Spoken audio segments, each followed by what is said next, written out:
we're left now with the middle of lamb.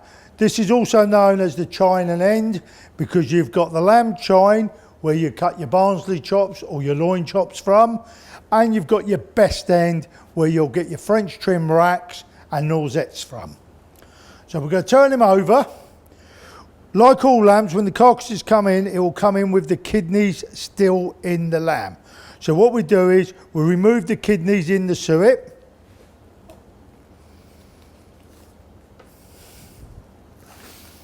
There we go. So we've got 2 kidneys in the suet. And then we're going to go do what we do is coring them. So we're going to take them out the suet. Now these lamb's kidneys are fantastic. I mean, devil's kidney, one of my favourite dishes. But also lamb's kidneys work very well with steak and kidney pies or just on a mixed grill or fry up. So we remove the suet. Don't waste the suet. Suet's fantastic. Suet can be rendered down. It can be used for making your dumplings and everything else. So I wouldn't waste suet. Suet in a kufta kebab is absolutely great. It gives it that extra moisture, that extra flavour. So we save the suet. And then the kidneys, I'm going to cut in half. And what you'll see there is look at the texture of those kidneys. Lovely dark maroon, light pink, white nip in the middle there. That shows me there's no disease in that animal at all, no signs of infection, everything.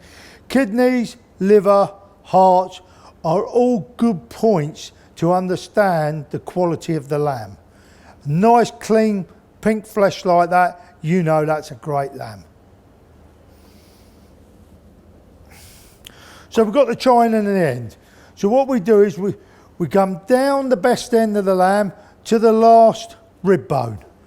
And we just run our knife up that last rib bone.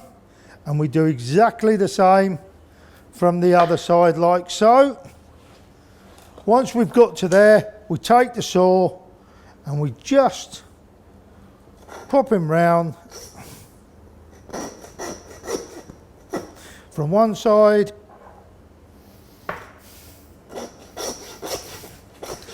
from the other side. That allows us to just break the joint and cut the best end like so off of the chine, like so. Put the best end to one side. We're going to first deal with the china lamb. Now I'm going to cut what we call a Barnsley chop. Now depending where you are in the country will depend what is perceived to be a Barnsley chop. A Barnsley chop is a double chop. So the further south you go, if you go to London, it's traditionally known as a crown chop. If you go further down south, it's a butterfly chop. If you go north, it's a Barnsley chop, and in some areas of the country, they call it a double chop, a double loin chop. What we do is we remove the leftover of the suet and the gristle running down the top of the loin, like so. We come in from the other side and remove the suet and fat, like so, and we've cleared the bone on the top there. Now what we do then is find the joint. So I've got one joint there, and all I'm doing is finding what we could term as the sixpence. And the sixpence is the sweet spot where the vertebra meet. And then we've got them separate. So we then get my cleaver, and what I do is I put it in the sixpence and I loosen the vertebra, like so. Like so. And then once I've loosened them, I can chop through the vertebra. Now, when you use a meat cleaver, and it doesn't matter what size meat cleaver you're using, you have to have a strong grip. Thumb is the guide. By putting that thumb on the top there, I can guide that cleaver in the same place. My fingers as far back as I can, but I've got to control the bit of meat. Like so. Then I cut through, like so, and we start producing the Barnsley, crown butterfly, double chop. Pick the name you think's the most sexy and use it. Butchers are very good at coming up with names for stuff to make them attractive in the window.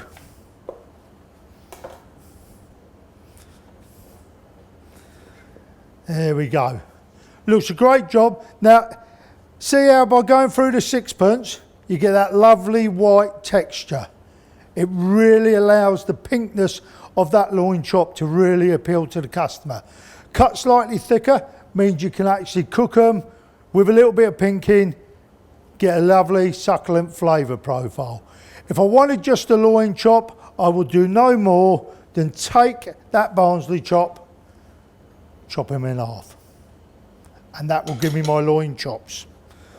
Right, the end one you don't waste, you just trim that out like so off the bone, like so, and then remove the lean for diced lamb, and the rest goes with my lamb trim like so.